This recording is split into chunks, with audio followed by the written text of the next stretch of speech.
and welcome to Football Planet, your definitive guide to the best game in the world. My name is Juliet Boa, and on this show, we bring you the African interest and perspective to the sport. We do this every week.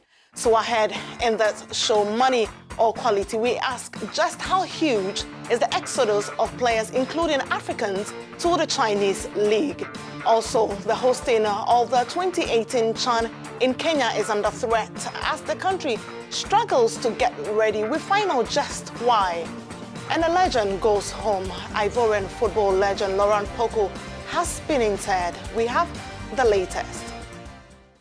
So we begin our first story, and the world's topmost football leagues has a new rivalry, and it's not a welcoming one. So the Chinese Super League, formerly less regarded, is now shaping how much clubs spend on players and leading the discourse on whether it even comes down to quality or money.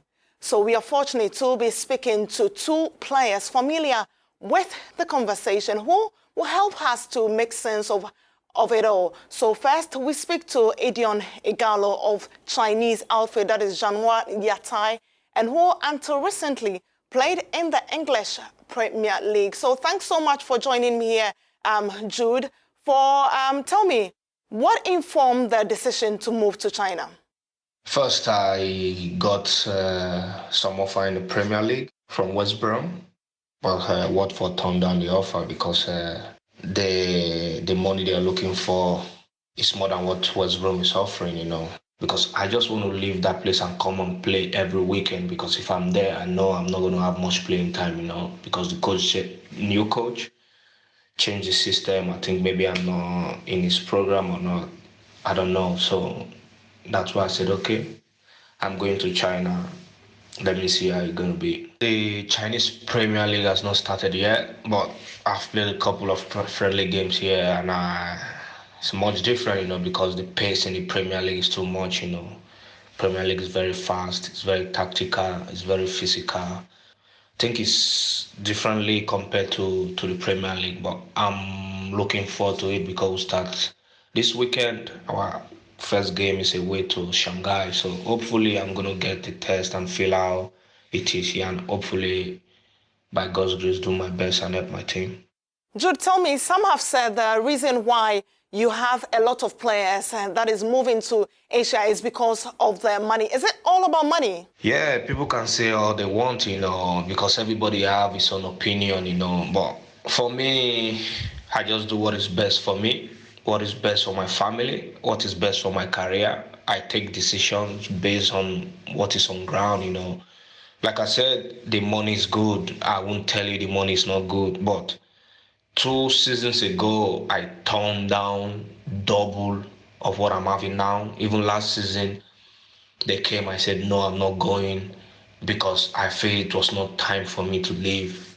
But now, I had to leave because I don't want to remain in a club that I've worked hard for, to where we are today, then I'm not playing. That's why I said, okay, I have to go to China. Yeah, let me see what God has for me there. So that's why I'm here today. And I'm happy. I'm working out, doing my best, still going to give my best. I'm hopefully going to return back in Europe before I end my career. Thank you, Igalo, for your time speaking to us all the way from China. So from Igalo, we can now speak to the captain of Ghana's senior national team, the Black Stars, and that's Asamoah Gyan, who is on loan in Dubai from the Chinese side Shanghai SIPG.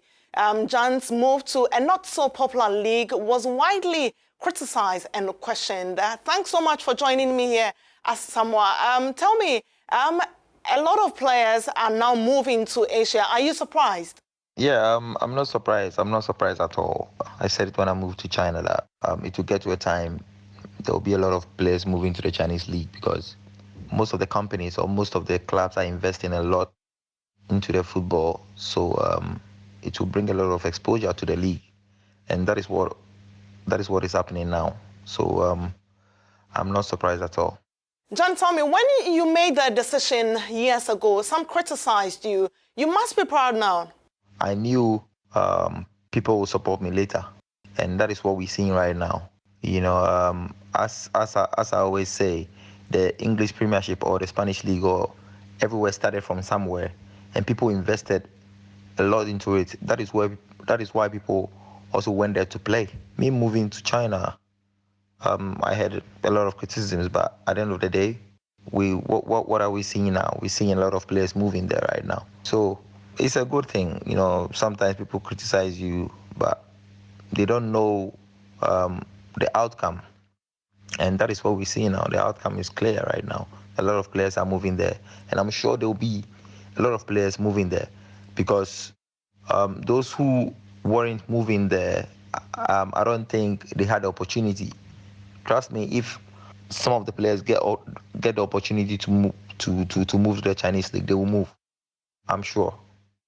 It's because they don't get opportunity. That is why. But as time goes on, we're gonna witness everything. Thank you very much, Asamoah, for your time. Now to Kenya, where the country is battling readiness ahead of the 2018 African Nations Championships.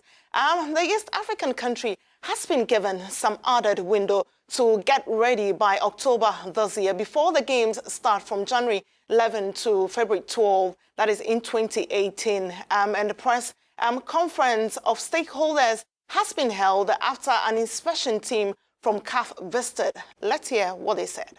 And we will do everything possible to make it happen and assist the association.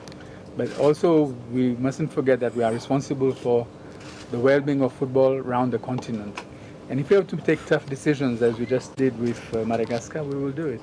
But I hope that it's an eventuality that we will not want to happen. CAF does not like the fact that we attribute a tournament to a country and then take it away.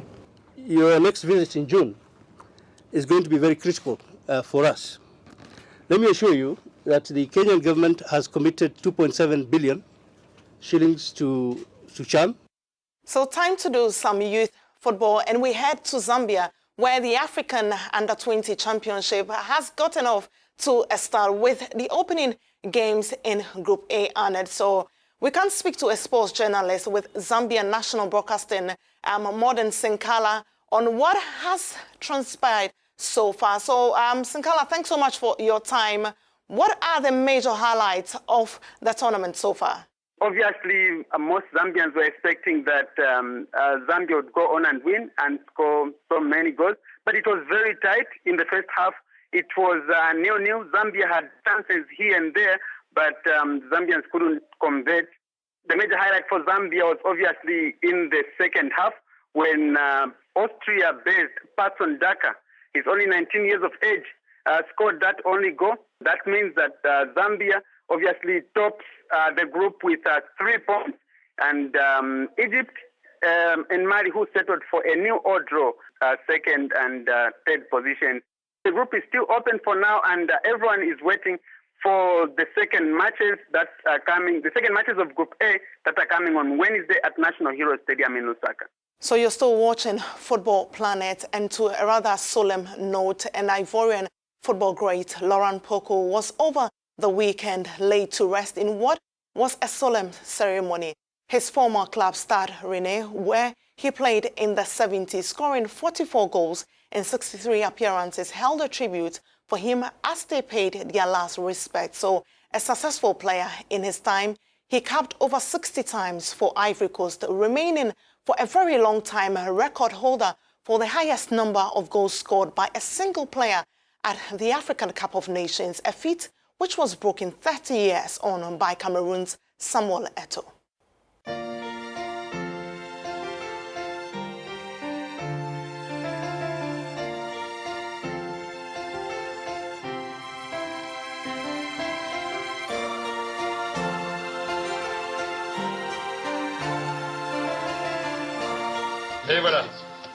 Congratulations, Mr. Pokou, for signing this contract with Rennais.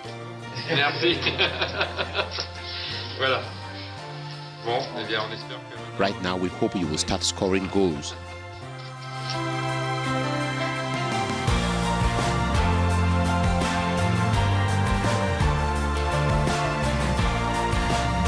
Laurent Pokou, marquer des buts, c'est le plus important. Laurent Pokou, how important is scoring to you? En tant qu'attaquant, I am here as an attacker and have to score goals. Alors cette année, le titre de meilleur buteur. So are we looking at you winning the top goal scorer this season? You know, I returned a little sick. There was a bad start, but I'm ambitious. It will be good to be the top scorer in France.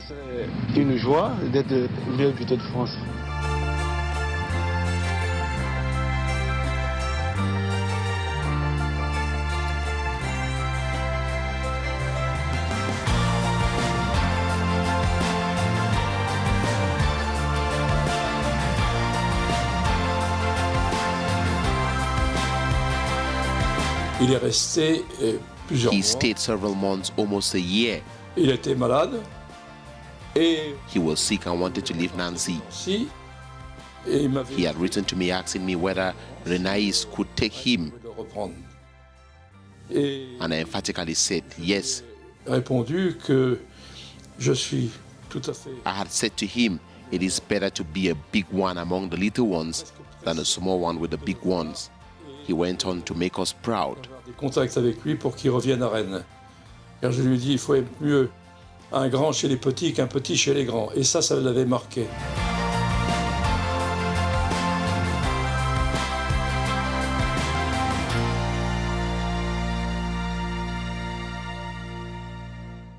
So may his soul rest in peace. We move to England, and as Manchester United fought back to beat Southampton, it was one man's double magic that did all the trick and ensured Jose Mourinho's men were champions again in a 3-2 thriller to win the league. Mourinho delivers a major trophy at the first time of asking, as the EFL Cup belongs to Manchester United. It's another glory day at Wembley. Now we have to continue. Out of 5 trophies from the beginning of the season, we have 2. There is 3 left, so we go for the 3, and let's see at the end of the season how many trophies we collected.